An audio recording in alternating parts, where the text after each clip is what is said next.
Eu desejo cumprimentar a todos e agradecer à professora Paula pelo gentil convite que ela me fez para estar com vocês hoje e poder lhes dirigir ou lhes apresentar algumas ideias.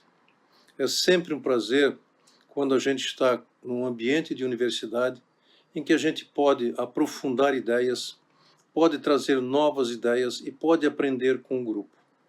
Lamentavelmente, o isolamento social que estes tempos difíceis estão trazendo não me permite estar com vocês para que eu possa fazer um contato face a face e possa ver as perguntas de vocês, possa dar as respostas para vocês e aquelas respostas que eu não estou preparado para dar, aprender a dá-las com vocês. Hoje, eu gostaria de conversar um pouco sobre uma ideia que é fundamental em todas as nossas tentativas de pesquisa, em todas as nossas tentativas acadêmicas e, por que não dizer, em todas as nossas, não tentativas, mas nossas ações no viver. Eu gostaria de lhes falar um pouco sobre o ser humano. O entendimento básico do ser humano é tão fundamental, que se eu não tiver esse entendimento básico sobre o ser humano, eu dificilmente posso corporificar teorias. Eu dificilmente posso falar em algo que me diga que metodologias de pesquisa eu devo utilizar. E até é importante que eu tenha esse entendimento, porque a partir dele eu vou melhor entender a história do pensamento humano. Então vamos começar, e eu vou lhes dar desde o início a fonte da onde eu tirei esses ensinamentos. Eu li Platão, a República, eu li a Política de Aristóteles, não porque eu sou apaixonado pela filosofia, mas porque durante meu doutorado eu tive que fazer uma matéria chamada Os Clássicos Desconhecidos da Administração Pública, cujo professor era o Alberto Guerreiro Ramos e um outro professor da filosofia, e lá eu fui introduzido ao pensamento desses clássicos. Para compreendê-los, eu também antes eu li Wegelin, né? Aprendi com os ensinamentos de Wegelin a interpretar a República e a interpretar a política. E evidentemente que eu sou um profissional da administração pública e sou um acadêmico de administração pública. Antes de ser um acadêmico, eu fui um profissional. Então, como profissional de administração pública e como acadêmico de administração pública, e sendo a administração pública uma ciência social aplicada, evidentemente que quando eu li Platão e quando eu li Aristóteles, eu estava no mundo da realidade, embora eu estivesse trabalhando com esses autores no mundo das ideias, para utilizar o pensamento platônico. Ora, se eu trabalho uma ciência que está no mundo da realidade, mas que precisa da fundamentação do mundo das ideias, é evidente que para tratar do ser humano, eu precisaria ir beber da água do mundo das ideias com esses clássicos. E eu fiz depois e logo em seguida, aprofundando meu conhecimento desses clássicos, junto com Alberto Guerreiro Ramos, que foi meu orientador. E lá, lendo A Nova Ciência e lendo outros livros que ele recomendava, eu estruturei uma base que eu utilizo quando eu penso teorias de administração, quando eu penso metodologias de administração e quando eu penso a prática de administração. Mas sempre focada naquilo que é essencial, que é o ser humano. E aqui eu quero fazer um parêntese. Não é verdade que o ser humano é o centro de tudo. É evidente que o ser humano espelha o cosmos, e ao espelhar o cosmos, ele brilha e, ao mesmo tempo, ele empresta o brilho ao cosmos.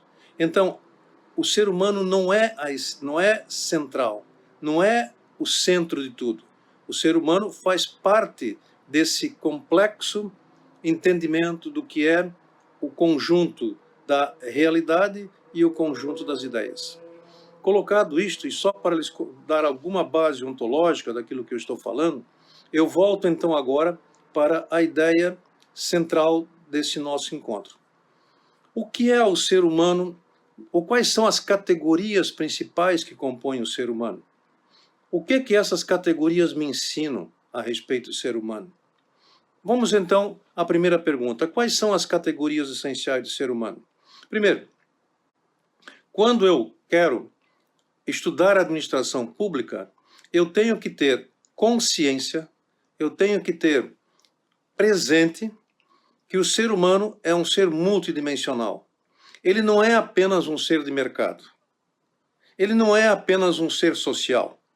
Ele não é apenas um ser que se comporta de acordo com determinadas regras e aí está tudo resolvido. Isto seria unidimensionalizar. Isto seria simplificar o ser humano na sua complexidade e na sua multidimensionalidade. E para tornar possível a conversa que eu vou ter com vocês, eu vou, então, pecar um pouco contra todos aqueles ensinamentos que eu aprendi. E vou admitir que o ser humano dar uma classificação, o que não é adequado. Mas vamos fazer essa classificação para podermos conversar.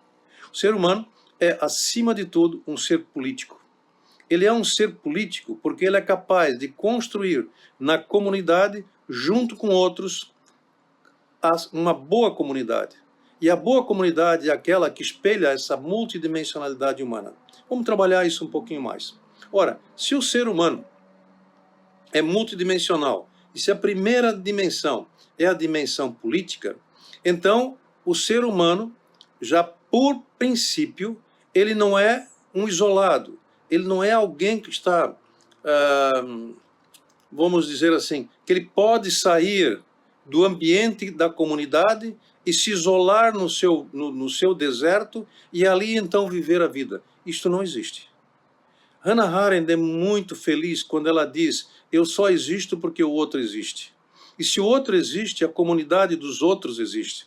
E se existir a comunidade dos outros, lá eu preciso agir. Lá eu preciso construir o bem comum. Lá eu preciso construir aquilo que é a boa comunidade. E para fazer isto, eu preciso exercitar ou agir com uma das minhas dimensões, que eu vou chamar agora da dimensão política. E não vou querer filosofar demais sobre esse assunto, porque se eu o fizesse, eu teria que ir em Aristóteles e trabalhar um pouco a ideia do zoon politikon. Mas eu sou um administrador público, eu não sou um filósofo. Então, eu tenho que, ao mínimo, ter esse conhecimento básico necessário para poder trabalhar com vocês a ideia do que é esse ser humano, de quais são as categorias essenciais do ser humano. Muito bem. Assim como o homem, assim como a mulher, assim como o ser humano é um ser político, ele também é um ser social. Se ele precisa do outro para dizer que ele existe, então a vida em comunidade, na vida em comunidade, ele precisa se socializar, ele precisa conviver com outros.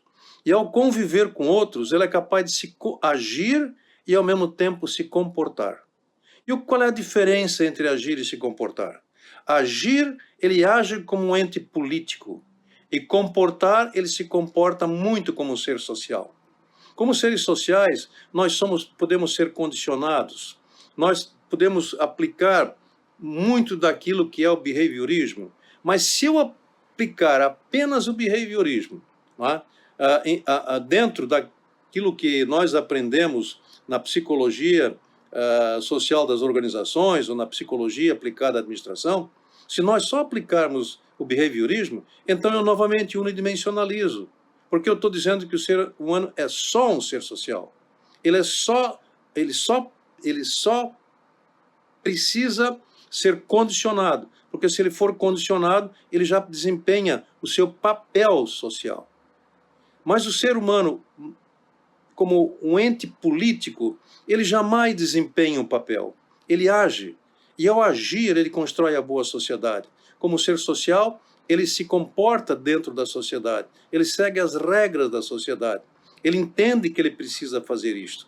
Mas nós, além de sermos um ser político, de sermos um ser social, nós também somos um ser econômico. Para viver, para para sobrevivermos, nós precisamos frequentar um espaço que é o espaço da economia. Esse espaço da economia está ligado à nossa sobrevivência, mas jamais a economia e o mercado podem ser o único espaço no qual nós vivemos. Porque se este for o único espaço em que nós vivemos, nós estamos nos unidimensionalizando. E nós, ao invés de sermos um animal político, o zoon politikon de Aristóteles, ao invés de sermos um animal social que precisa se comportar na comunidade, nós passamos a ser apenas um animal que se comporta dentro do mercado e dentro do mercado de acordo com as regras que o mercado nos impõe. Afinal de contas, quando eu uso a palavra mercado, eu deveria sempre usar só a palavra economia. Porque o mercado, como colocado hoje para nós, ele é um ente abstrato. Ele é um ente que, de fato, não existe. Porque sempre que nós falamos em mercado, nós estamos falando de algo não material. É difícil eu poder admitir o que é o mercado. O mercado até parece com a alma cristã. A alma cristã, ela existe, para aqueles que acreditam, ela existe, e evidentemente que as pessoas agem e se comportam de acordo com aquela crença. Parece-me que as pessoas que vivem a religião do mercado também aceitam esse ente abstrato, o mercado. Então vamos falar da economia. Vamos dizer que o ser humano, além de ter uma dimensão política, de ter uma dimensão social, ele também tem uma dimensão econômica. Mas não podemos nos esquecer de que, além da dimensão econômica, o ser humano também tem uma dimensão que eu vou chamar de dimensão da natureza. Nós somos seres da natureza. Nós nascemos, somos matéria e vivemos com o nosso corpo permanentemente interagindo sistemicamente com a natureza. Evidentemente que, por sermos natureza, nós precisamos preservar a natureza para o nosso bem. Nós precisamos ser egoístas nesse sentido. Precisamos preservar a natureza. Então, quando há pessoas que são contra a ideia de preservar o meio ambiente, eu sempre tenho pena, porque a ideia daqueles que não defendem o meio ambiente é uma ideia idiota, porque eles querem agredir o seu próprio corpo, querem agredir aquilo que é a sua essência na natureza. E nós precisamos preservar a natureza, porque preservando a natureza, nós estamos nos preservando a nós próprios. E se eu fosse lhes falar sobre meio ambiente, eu teria que mudar o tom da minha conversa. E provavelmente nós iríamos conversar um dia sobre o que é o meio ambiente e como é que sistemicamente eu interajo com esse meio ambiente. Aliás, eu preciso viver a homeostase dinâmica, que eu estou trazendo da teoria dos sistemas, para que eu viva em equilíbrio, para que eu tenha entropia negativa e para que eu possa sobreviver. Esses conceitos já me dizem o suficiente para defender o meio ambiente e para provar que eu sou, além do animal político, além de um ser social, de um ser econômico, também sou um ser da natureza. Ora, essas dimensões colocadas juntos, nós já poderíamos agora correlacioná-las. Nós poderíamos, vou usar uma palavra mais frágil, nós poderíamos misturá-las e transformá-las num caldo extremamente complexo. Por exemplo, eu posso relacionar a ideia da dimensão política com a ideia da dimensão natural. Evidente que cada vez que o meio ambiente é agredido por alguém dentro da comunidade, é evidente que a comunidade precisa se reunir e a comunidade precisa encontrar alguma forma de praticar a justiça para aquele que foi injusto para com todos os demais. Evidente que, ao fazer isto, é preciso que a opinião valha, é preciso que a interação valha e, principalmente, é preciso que o diálogo valha. Ora, se o diálogo se estabelece na comunidade, todos aqueles que estão praticando ou estão utilizando a sua dimensão política. E assim eu poderia fazer uma série de outras injunções a respeito da multidimensionalidade humana. Mas eu vou me permitir trabalhar só esta ideia da multidimensionalidade humana. E agora, eu quero lhes falar um pouco da constituição do ser humano dentro dessa multidimensionalidade. A primeira constituição dentro dessa multidimensionalidade, a primeira delas, né, é que todo ser humano é dotado de uma força na sua mente e que esta força é capaz de lhe ordenar a vida. Que força é essa que nós temos na mente? Como é que eu chamo essa força? A esta força eu dou o nome de razão. Então, todos nós temos a capacidade de exercitar a racionalidade. Todos nós temos a capacidade de calcular.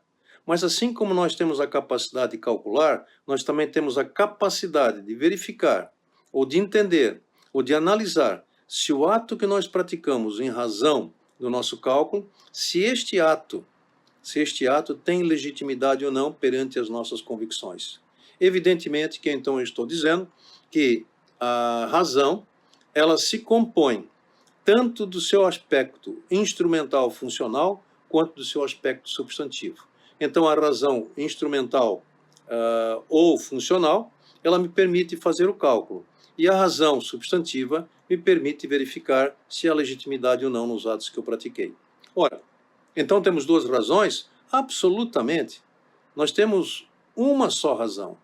E esta força que é capaz de ordenar a minha vida, ela pode me ordenar a vida pela capacidade que eu tenho de calcular, mas também da capacidade que eu tenho de julgar e verificar se o ato que eu pratiquei, se este ato é legítimo para mim perante as minhas convicções. Ora, então eu faço uma nova descoberta. Se só eu posso legitimar perante mim mesmo os atos que eu pratiquei, não é? Eu, então, sou um ser único. Ninguém pode fazê-lo por mim.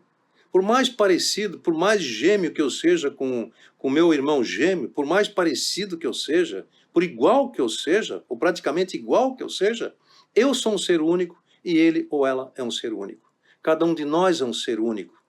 E aí me vem a ideia de como é que na área da administração, quando se estuda gestão, né, se estudam relações humanas, né, e nas relações humanas se aprende muito de como se deve condicionar as pessoas em grupo, transformá-las em grupo pensante. Isto é uma redução, isto é uma forma de aviltamento humano.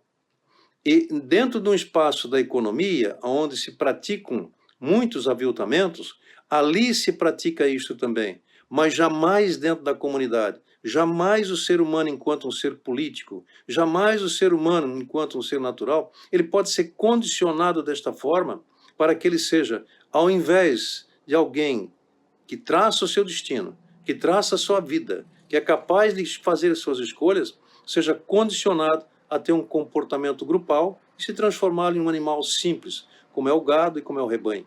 Aliás, sempre que o ser humano deixa de ser um ser único, ele passa a fazer parte do bando. E evidentemente que há muitas tecnologias, o pessoal de propaganda entende perfeitamente dessas tecnologias dentro do mercado, para fazer com que nós compremos tal produto, porque tal produto é melhor do que o outro produto, e passamos então a ser condicionados, e ao invés de fazermos compras lúcidas, né, daquilo que nós necessitamos, nós passamos a fazer compra dentro daquilo que é socialmente e dentro do mercado que é determinado. É lamentável que nós nos deixemos levar por essas coisas, né? Mas em alguns momentos todos nós somos condicionados de alguma forma. É impossível fugir disto. Mas nós não podemos permitir que o condicionamento humano nos conduza de tal forma a que nós não passemos a fazer escolhas pessoais.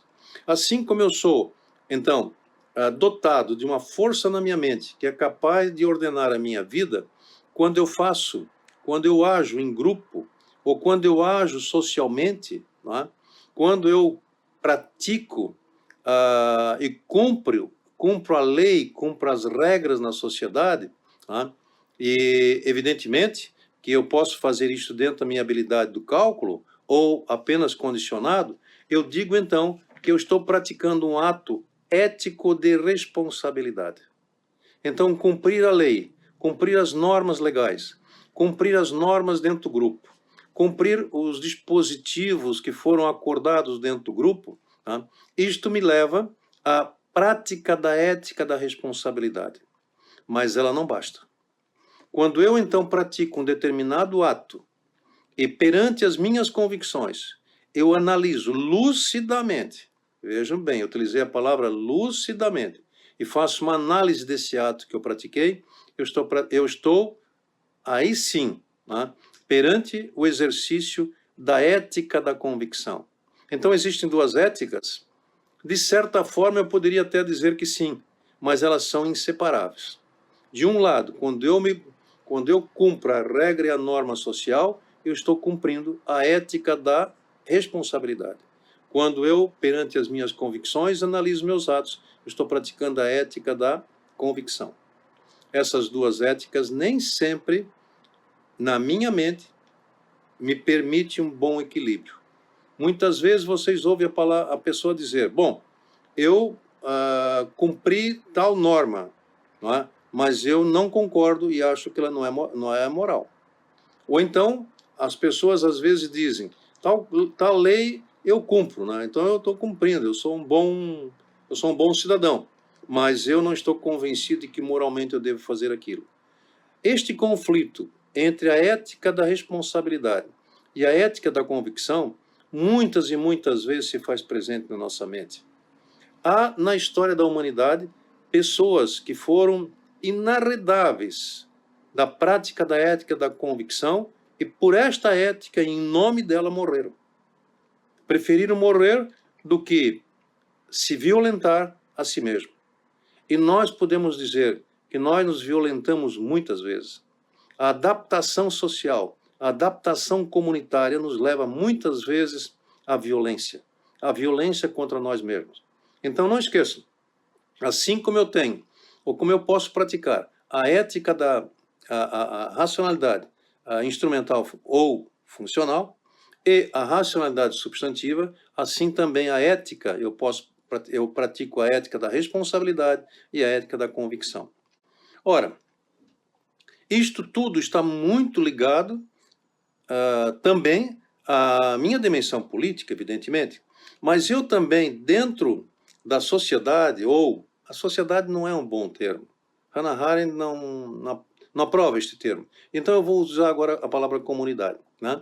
A minha dimensão social, que me leva a viver em comunidade, que me leva, assim como a dimensão política também, obviamente, mas a dimensão social que me leva ao encontro do outro dentro da comunidade, eu posso afirmar que eu tenho, então, na minha Constituição, a capacidade da convivialidade e a capacidade do comportamento. A convivialidade eu exerço dentro de uma dimensão política, enquanto que a dimensão do comportamento, a característica do comportamento eu exercito dentro da dimensão social. Assim também, eu posso dizer que a dimensão do mundo aparente, né, ou do mundo da realidade, né, ela está muito presente, né, ou singularmente presente, na minha dimensão física, na minha dimensão da natureza. Não é? Mas eu também posso dizer que a necessidade da sobrevivência e a necessidade de trabalhar, a necessidade de me comportar e a necessidade de me submeter a determinadas regras para a sobrevivência, né, me levam também a cumprir ou a utilizar a minha dimensão econômica. Né? Então, eu poderia dizer que a dimensão política está muito associada à dimensão da razão, à dimensão tanto da razão substantiva quanto da dimensão da razão instrumental ou da razão, ou a mesma coisa, da dimensão funcional. E que também a outra característica é a capacidade que eu tenho da convivialidade, do comportamento, e a capacidade de interagir no mundo físico e no mundo econômico. Bom, se eu tenho e frequento a sociedade, né, então eu tenho um espaço dentro da comunidade. E aí isto me leva, então, a categorizar agora os espaços da existência humana. Ora, se eu estou dentro da comunidade, e dentro da comunidade eu interajo, né, agindo, me comportando, etc, etc, etc, eu posso dizer que o espaço da comunidade, né, o espaço, então, da comunidade, é um dos espaços da minha existência. Mas eu também tenho um espaço dentro do mercado, não é? Da economia. Não é? Ora, esse é outro espaço que eu frequento. Eu também posso dizer que eu frequento o espaço da dimensão natural, que é outro espaço que eu frequento. Mas eu, acima de tudo, eu tenho o espaço pessoal, o espaço meu, que não é frequentado por mais ninguém. E sou eu quando eu me encontro comigo. Hannah Arendt, nisso tem um pensamento magnífico. Né? Ela coloca uma questão e ela diz o seguinte, né? Que quando eu penso, eu sou dois, porque eu falo comigo mesmo. Ora, quando eu estou falando comigo mesmo, quando eu me penso, quando eu vejo no final do dia e faço uma análise para verificar se aquilo que eu fiz durante aquele dia, perante as minhas convicções, valeu, se eu fui socialmente responsável, não é? Se eu fui responsável perante a natureza, se eu fui responsável perante a economia, não é? E se eu faço essa abstração e analiso isso dentro de um espaço eminentemente pessoal, então eu posso dizer que eu estou frequentando também o espaço pessoal. Então, dentro das categorias com que eu trabalho o ser humano tem um espaço pessoal, ele tem um espaço comunitário, ele tem um espaço na economia, ele tem um espaço na natureza. Ora, se eu tenho espaços, eu também tenho tempos, né? Eu tenho um tempo quando eu estou no meu espaço pessoal e eu vou chamar este tempo de tempo pessoal. É o sentido que às vezes se dá numa palavra sofisticada, quando um conferencista quer utilizar uma palavra bonita, ele fala o kairos, né? Mas eu vou ser mais simples e vou dizer para vocês que quando eu frequento o meu espaço pessoal, quando eu me penso, eu então estou também utilizando o tempo pessoal, né? O tempo que é Nesse tempo, eu não uso o relógio. Eu não posso cronometrar esse tempo. No tempo em que eu me penso, né, ele vai além do relógio. Né? Ele vai além da possibilidade de alguém me dizer agora você vai começar a se pensar e agora você vai terminar de se pensar. Isso não existe. O que existe é um tempo do não tempo. O tempo pessoal é a evidência forte de que tem algo em mim que é eterno, que é perene. Porque quando eu me encontro comigo mesmo, e quando eu falo comigo mesmo, e quando eu verifico eticamente se aquilo que eu fiz, aquilo que eu pratiquei, né, pode ser aceito dentro das minhas convicções, esse tempo não é mensurável pelo Cronos. Ele não é mensurável pelo Cronos. É um tempo para mim, é um tempo pessoal, é um tempo extraordinário, é um tempo em que eu converso comigo. Eu chamaria isso até do tempo sublime. A outra categoria de tempo é o tempo convivial. Quando eu me encontro com meus amigos, quando eu sou capaz de participar de uma festividade, quando eu sou capaz de participar de um almoço, quando eu sou capaz de participar de um debate sobre determinado autor, ou quando eu sou capaz de me reunir, né, e fazer um diálogo com aqueles que são meus pares, para que eu possa aprender com eles. Se eu estivesse com vocês agora e se nós pudéssemos conversar e dialogar, eu diria que seria um tempo convivial. Né? O tempo convivial ele é absolutamente necessário para o ser humano. Se eu não tiver um tempo convivial, eu não consigo, nunca, jamais, eu não consigo ser um ser humano. Eu não sou humano. Eu preciso do outro. E se eu preciso do outro, e se eu preciso da outra para dizer que eu existo, então o tempo convivial também é um tempo que é absolutamente necessário para como é que eu chamaria? Para a existência humana. Ora, dentro do espaço da economia, ali sim, eu tenho um tempo cronológico. O espaço da economia é um tempo que dá para cronometrar. Eu trabalho 8 horas na empresa tal. Lá eu dedico meu tempo à empresa. Às vezes eu dedico meu tempo de 8 horas na empresa e as outras horas, né, que são 16 horas, eu também durmo, como e penso que ainda estou dentro da empresa. Ora, se isto acontecer, eu vivo só uma dimensão, que é a dimensão da economia. E se eu viver só a dimensão da economia, eu estou me unidimensionalizando. E se eu estou me unidimensionalizando, eu estou deixando de ser um ser sublime. Eu estou deixando de ser um ser único. Eu sou apenas um ser de mercado. Agora, assim como eu tenho o tempo cronológico do mercado, a natureza também tem um tempo cronológico. Eu nasço, eu vivo e eu morro. Então, o fulano de tal tem 86 anos. O que é isso? É o cronômetro funcionando. Então, os tempos do ser humano, de um lado eu tenho tempo pessoal, que eu chamaria desse tempo sublime, né? Eu tenho tempo convivial, que é um tempo necessário para com os amigos. Esses dois tempos, o primeiro não dá para usar o cronômetro. O segundo até relativamente dá, né? E o terceiro é absolutamente o tempo do cronômetro. E o quarto também. Assim como eu tenho essas dimensões humanas, eu tenho a constituição do ser humano, e eu tenho os espaços da existência humana, né? E tenho as categorias de tempo, eu também posso colocar modelos de ser humano. Aliás, isso está configurado num artigo que Guerreiro Ramos escreveu.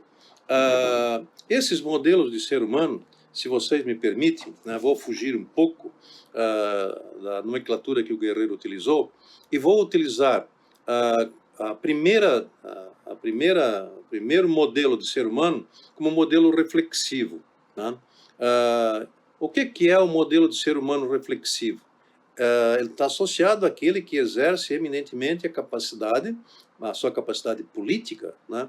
É alguém que exerce eminentemente seu espaço pessoal, é alguém que exerce eminentemente o seu tempo pessoal, né? Mas ele também exerce seu tempo convivial. Ele também exerce o seu espaço comunitário, mas ele é um ser humano que, acima de tudo, né, ele se dedica à reflexão daquilo que ele faz, né?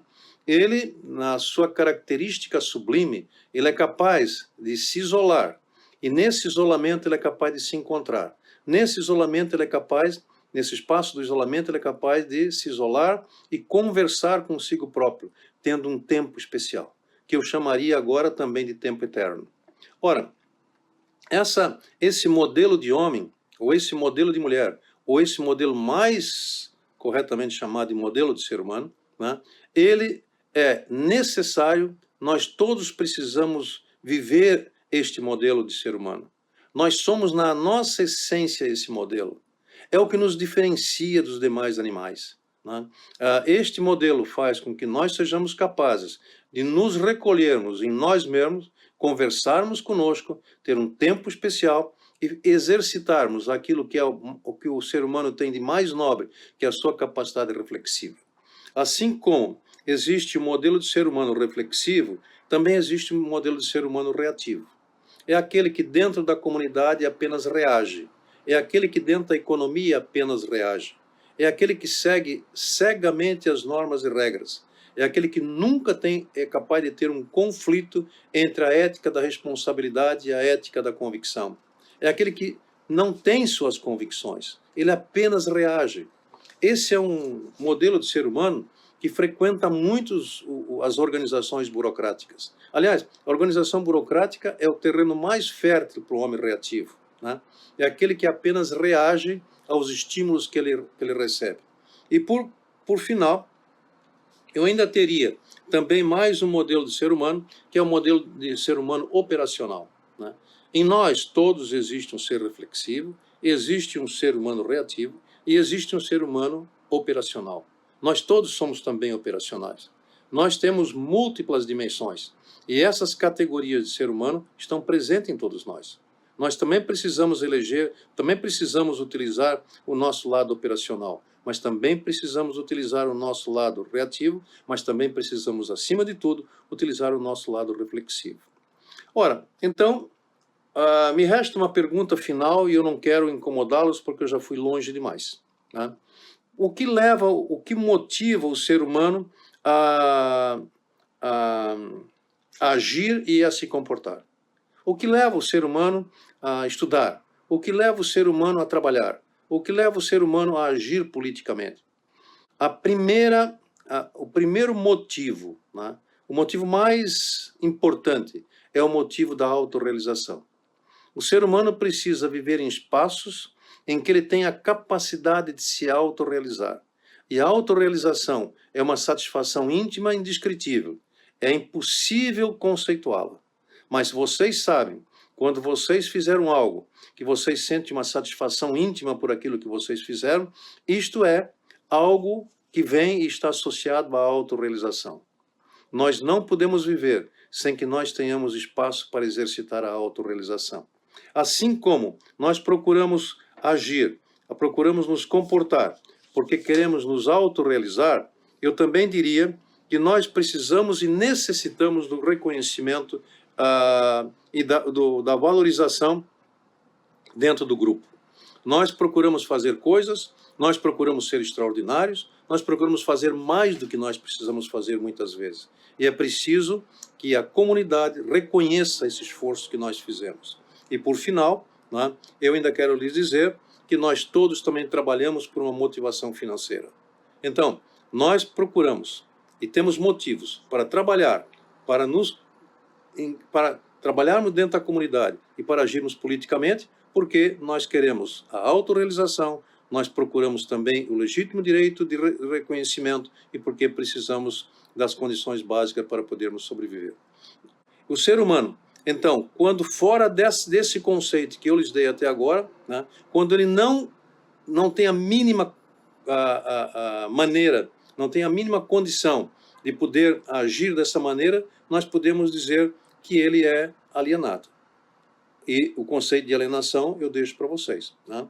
E nós também podemos dizer que o ser humano muitas vezes tem uma maneira errante de ser, quando ele não tem um objetivo, quando ele não tem um caminho, quando ele não sabe para onde seguir, né? Então, essas são as principais categorias que eu gostaria de deixar à consideração de vocês. E se vocês quiserem encontrá-las com mais facilidade, eu recomendo a Nova Ciência das Organizações de Alberto Guerreiro Ramos, e vocês deem uma olhada. Folheiem o livro e vocês vão encontrar explicações muito profundas a respeito de todas essas categorias, e eu tenho certeza que vocês, acima de tudo, vão gostar do que vocês vão ler. Deem uma olhada, porque o aprofundamento da área da administração pública, né, nós irmos à base, nós irmos aos fundamentos, nós irmos aos conceitos fundamentais, é essencial se nós quisermos praticar melhor e agir melhor dentro da sociedade e da comunidade, agir como administradores públicos, que são eminentemente pessoas que praticam a administração pública, mas que precisam de uma fundamentação sólida. Se nós não tivermos essa fundamentação sólida, não adianta mestrado, doutorados, PhD, seja lá o que for, né? É preciso ir à fonte, é preciso ir àquilo que de mais profundo existe. Eu acabei de lhes dar um verniz, eu acabei de lhes dar uma ideia geral dessas categorias. Fui muito superficial e muitas vezes utilizei esses conceitos de maneira, eu vou dizer até simplista, mas eu tenho certeza que se vocês forem na fonte, se vocês forem ler e se vocês se aprofundarem, vocês vão sentir uma satisfação íntima muito grande. E quando vocês, no final do dia, conversarem com vocês mesmos, vocês vão sentir o prazer, a alegria, né, de terem feito algo que valeu a pena na vida. Eu lhes recomendo, então, essas leituras e quero novamente agradecer à professora Paula por ter me convidado para estar com vocês e espero que, passada essa pandemia, a gente possa um belo dia se encontrar para nós podermos conversar, para nós podermos dialogar e, quem sabe, eu poder aprender um bocado com vocês, porque, afinal de contas, eu já estou velho e estou aposentado, mas vocês ainda estão bebendo da fonte da sabedoria. Eu espero esse encontro com ansiedade. Foi um prazer estar com vocês. Um abraço.